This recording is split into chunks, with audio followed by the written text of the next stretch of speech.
My name is Vicki McCourt. I'm from the United States of America, Tennessee.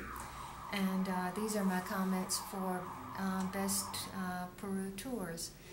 We've had a good trip so far, great time, great service from all of the people with Best Tours.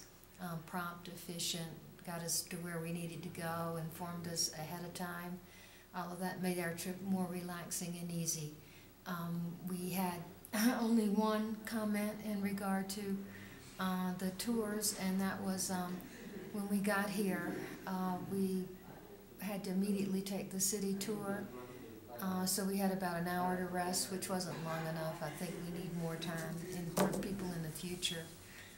Maybe even a full day to rest before you travel on that city tour, as it took you up even higher for altitude sickness and just generally being out of breath.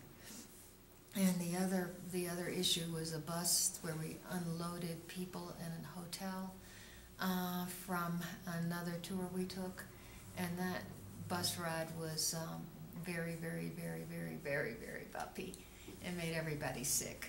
And so I think that would be it. But so far we're still have stuff to do, and we're very happy with it. Thank you. Hi, I'm Leona Layton, and I agree with everything she said.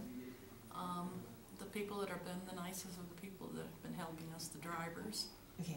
Gladys, of course, Carlos, and Lima. They really are knowledgeable about the country and gave us great insight as to the Peruvian culture, the Incan culture, and it's been a great trip. I hope the next 2 days will be even greater. Thank you. Thank you so much.